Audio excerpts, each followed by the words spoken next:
Bienvenue une fois encore à notre rendez-vous, à votre émission Orateur Bantou. Aujourd'hui, nous recevons M. Maram Mbading pour répondre à une question très courante qu'on retrouve même chez les Bantous, l'expression « l'homme ne pleure pas ». M. Maram Mbading, avant d'aborder notre sujet, nous vous prions de vous présenter pour vos téléspectateurs. Je me nomme Maram Mbading Lantat, le prénom c'est Alphonse. Je suis du Grand Sud.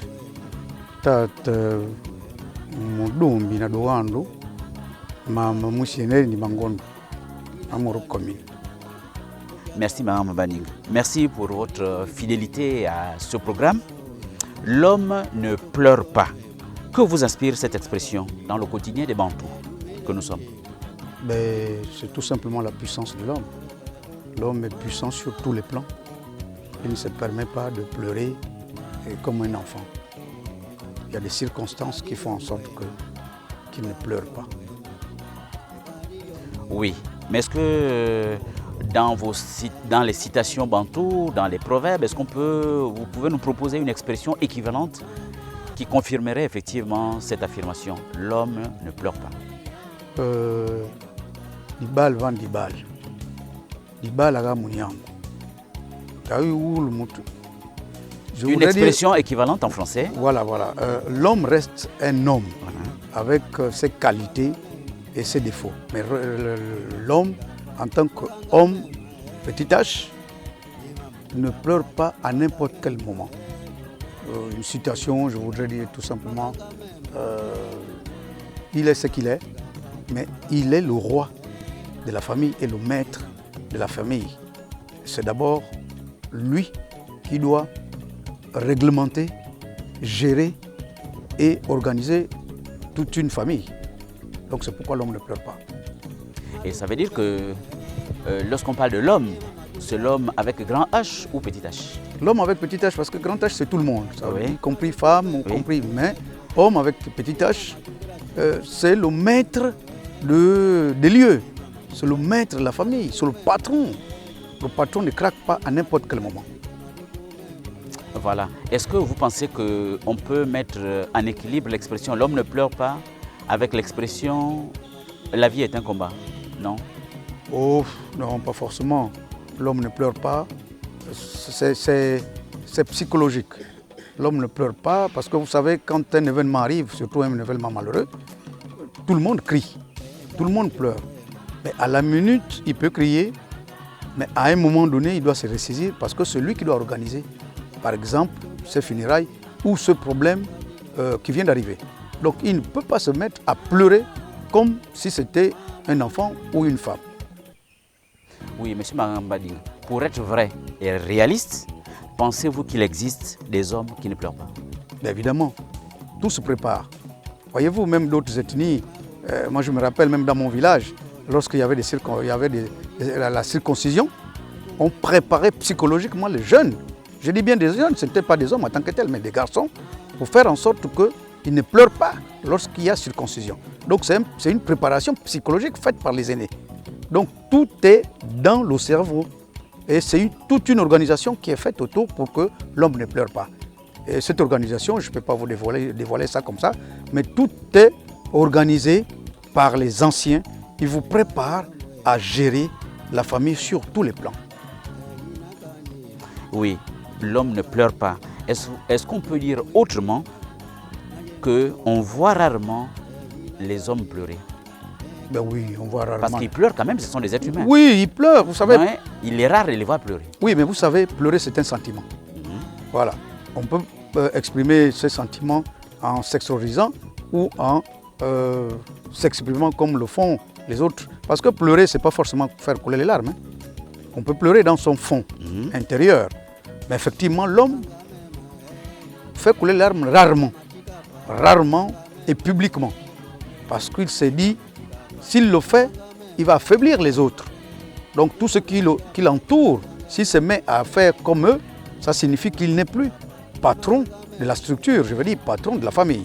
Donc il est obligé de garder son moi, le moi intérieur qui englobe et qui organise, qui soutient, qui planifie toute la famille.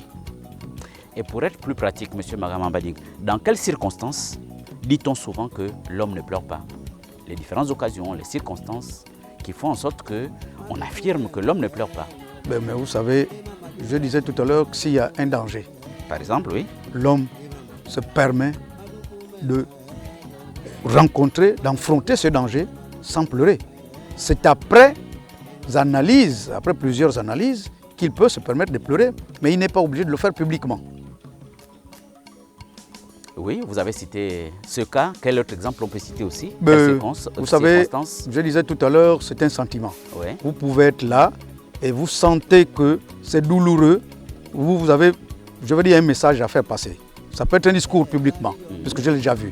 Une sommité de ce monde avait lu en pleine conférence tout un discours. Mais à la fin, il a craqué, il a pleuré. Mais à la fin, qu'est-ce qu'il avait dit? Il comprenait mes émotions.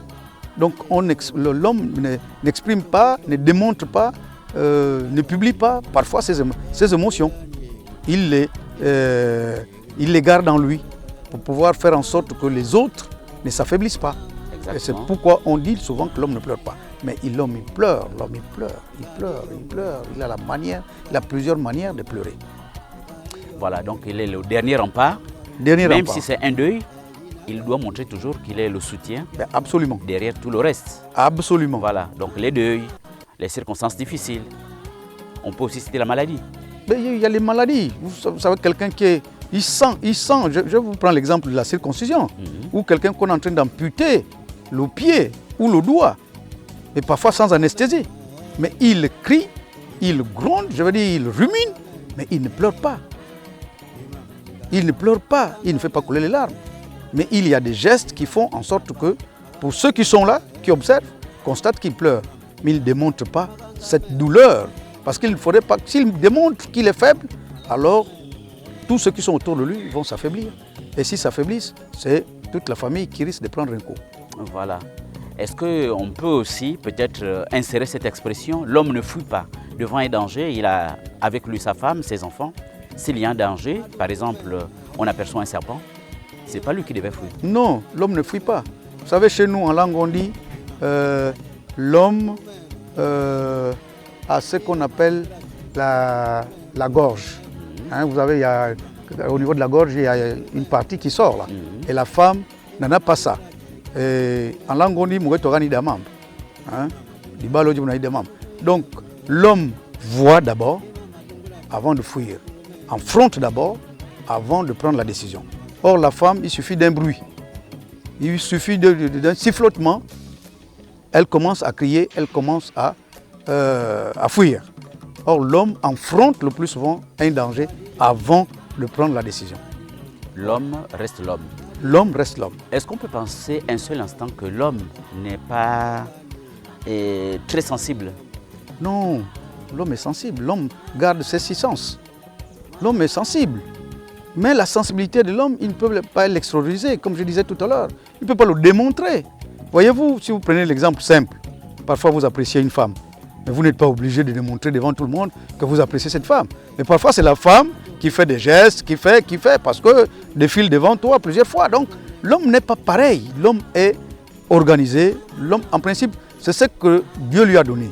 C'est ce pouvoir-là de capitaliser tout ce qu'il a comme événement autour de lui. Il résiste à l'ensemble des tentations, que ce soit de douleur ou de malheur. Vous avez cité par exemple un chef de famille, quand on dit par exemple que l'homme ne pleure pas, un roi, un chef de famille. Et dans ce cas de figure, pleurer, est-ce un signe de faiblesse pour un chef de famille par exemple? Vous savez, quand vous dites faiblesse, non, c'est pas un signe de faiblesse, parce que lorsque l'information arrive, là où nous sommes, on vous dit brutalement qu'il y a le décès de votre enfant, ou le décès de votre femme, ou le décès de votre père. Vous criez, il y a des moments où vous dites « Seigneur », mais c'est déjà une manière de pleurer, de s'étonner. Pourquoi ça m'arrive? Et pourtant, consciemment, vous savez qu'un jour, il partira ou elle partira. Effectivement. Mais on n'est pas obligé. Or, par rapport à la femme, dès qu'elle entend ça, la première chose qu'elle fait, c'est d'avoir la tignasse. Et même si les femmes aujourd'hui, les femmes modernes, ne pleurent plus avec la tignasse, mais à l'époque, la femme enlève déjà cette tresse, commence à pleurer.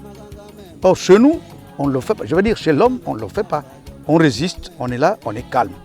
Quand vous voyez un homme devant un événement douloureux, la manière de pleurer, c'est que les yeux changent de couleur. Ça jaunit ou ça rougit. C'est sa manière de pleurer. On dit chez nous, Dibal Galil. L'homme pleure quand les yeux deviennent rouges. Un événement douloureux, il est là, les yeux rougissent. C'est que ça chauffe dans son cœur et dans sa tête. Il pleure déjà. Mais pour la femme, les larmes coulent. Elle se tord de douleur, elle se jette au sol, elle tourne, elle casse parfois les choses pour dire pourquoi ça m'arrive. Or, l'homme reste serein. L'homme garde ses sens et parce qu'après, il faudrait qu'il trouve les voies et moyens pour s'en sortir. Et c'est pourquoi on dit que l'homme ne pleure pas. Donc ce n'est pas une faiblesse. Est-ce qu'on peut être tenté de dire aussi que pleurer pour un chef, c'est quand même honteux? Non, pourquoi honteux? Ce n'est pas honteux. Je vous ai dit que pleurer, c'est un sentiment. Mais on ne peut pas pleurer. La manière de pleurer, la manière dont un homme pleure, ce n'est pas comme une femme. L'homme peut crier à la minute, mais il reste serein. Garde le courage. Parce que quand vous parlez de pleurer, c'est que pour la plupart, il faut faire couler les larmes. Non, mais un homme peut faire couler les larmes. Sur place, il ne crie pas. Ça coule seul. Et vous sentez qu'il a la douleur. Mais il y a d'autres, les larmes ne coulent pas. Il essaie de résister, mais les yeux rougissent ou jaunissent pour démontrer la douleur qu'il a dans son cœur. Mais ce n'est pas des signes de faiblesse. Non, au contraire, ça lui fortifie. Parce que tout le monde, c'est le dernier rempart.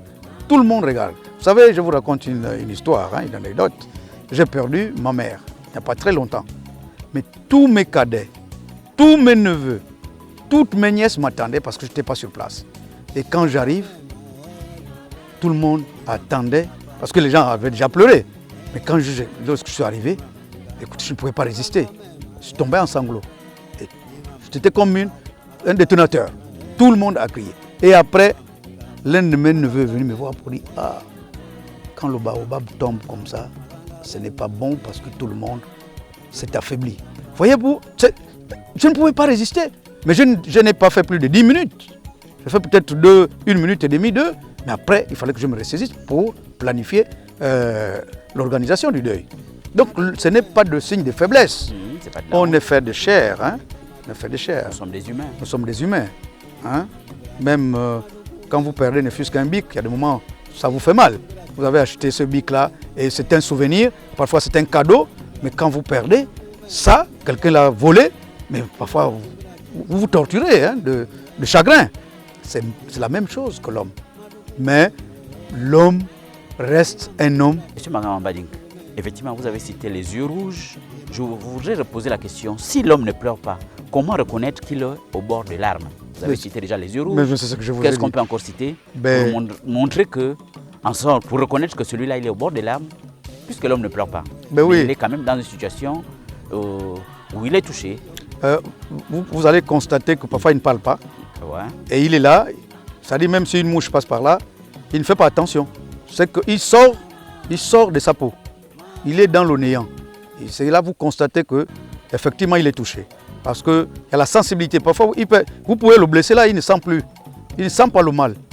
Parce qu'il est dans le cosmos pour dire pourquoi ça m'est arrivé et comment je vais résoudre ce problème. Il y a les yeux qui rougissent, oui, mais lui-même, parfois, il ne se sent plus. Il n'est pas avec vous là. Il est dans le néant. Il est là, vous le regardez, parfois vous l'appelez, il ne répond pas. C'est que son esprit n'est pas là. Ce sont ces faits et gestes qui démontrent que l'homme ne pleure pas. Or, c'est rare que vous trouverez une femme, sauf si elle tombe en syncope, mais l'homme ne tombe pas, tombe rarement en syncope. Mais il se met là, il est assis ou il est debout, les yeux rougissent et il ne vous suit pas. Il est là, il vous regarde, mais il ne vous voit pas. Ça, c'est les faits et gestes d'un homme qui ne pleure pas. Et un homme ne pleure pas, vous avez dit tout à l'heure, même vous avez écouté il n'y a pas très longtemps, Charles III ou Charles III en Angleterre vient de perdre sa mère, mais il ne pleure pas. Moi je me rappelle, j'étais jeune, j'avais suivi à la télé là, quand le roi Hassan II est décédé, le prince était là, il était encore très jeune, mais il n'a pas pleuré devant le cercueil de son père. Hein. Donc ça se prépare, comme je vous disais, ça se prépare, il y a des gens aguerris qui vous préparent de tenir le coup lorsqu'il y a un événement. C'est ce qu'on appelle la préparation psychologique. Chez les Bantous, ça se fait. Voilà, on retient que l'homme ne pleure pas, mais l'homme pleure quand même. Mais à quel moment et où, finalement? Vous savez, il y a des... Lorsqu'il arrive à pleurer. Non, il n'y a pas de lieu en tant que tel, mais il y a des moments, oui.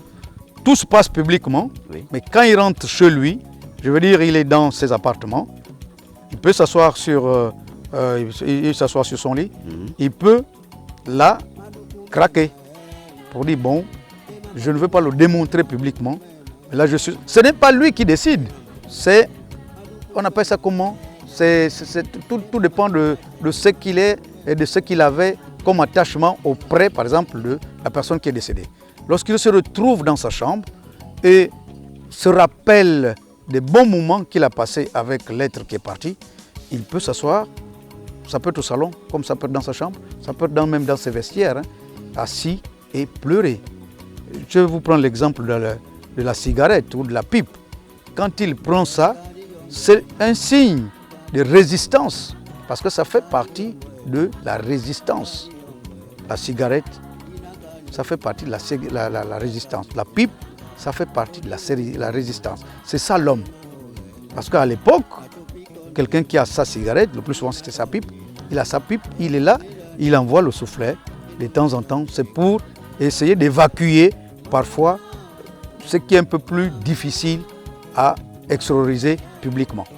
Il est obligé d'utiliser sa pipe. Oui, merci M. Bagama Mbading. L'homme ne pleure pas. Mais on a aussi remarqué parfois que, c'est la dernière question, qu'il y a les larmes de joie et les larmes de tristesse. Mais l'homme qui ne pleure pas a toujours tendance à faire ressortir les larmes de joie plutôt que les larmes de tristesse. Est-ce que vous êtes d'accord avec ce constat? Oh, vous savez, les larmes de joie sortent rarement. Oui. Rarement parce que le plus souvent, les larmes de tristesse qui sortent, les larmes de joie, c'est souvent les jeunes qui viennent d'avoir son bac, qui pleure, il est content ou elle est contente. Mais l'homme, moi, mon fils gagne son bac, moi je vais pleurer pourquoi? Celui qui vient de passer une période difficile, il se rend compte qu'il rentre dans le monde des intellectuels, alors il pleure. Mais sinon, les larmes de joie, c'est rare. C'est rare pour les personnes huppées comme nous. C'est rare. Les yeux rougissent tout simplement. Ou il est content, ou il n'est pas content, mais quand il est content, les yeux parfois rougissent aussi. Voilà. Merci M. Bagama Mbading. Donc l'homme reste l'homme. L'homme ne pleure pas. Nous vous demandons de nous faire un petit résumé en quelques 2 minutes hein, pour la communauté, pour nous qui vous a suivi. Oh, je voudrais tout simplement dire que chez nous, en Pounou, on dit Tad Timo Titsal Tinyami, Botimou et Kalbol Wora Liban. Libal van Dibal, Dibal Gamunyam. Nenan Bab, Dibal. Akabasakam, Nan Dibal Yedi Vaou Swami, Dibal. Donc Dibal van Dibal. Pambaina Dingen Katia, Moumi Katibangan. Dibal van Dibal, Dibal Timuretu. Nena Bilumba Bibi Don Ben Soban Batangi, Nabayut Nabagetu Babal Babala. Nyabasa Mabaina Dukubanan. Batat Basama Tusin Namambaman. Kabo Ugobi Sunga, Dibal, Mbadibal. Aubenengili, Muretu Ilong, Dibal Isiem. Muretu Ilong, Dibal Isiem. Kabo Dibal Gelil. Tadibala Malil, Diambu di Marang. Boulong Boumatim. Boulong Bouetim, Tadibala Kivan. Merci beaucoup, M. Bagama Mbading. Nous étions dans le sujet « L'homme ne pleure pas ». Chers téléspectateurs, merci pour votre fidèle attention. M. Bagama Mbading confirmait que l'homme ne pleure pas. L'homme avec petit H, chef de famille, roi, prince, c'est le dernier rempart. Donc nous vous remercions et nous vous invitons pour un prochain numéro dans quelques jours. Bonne soirée à vous.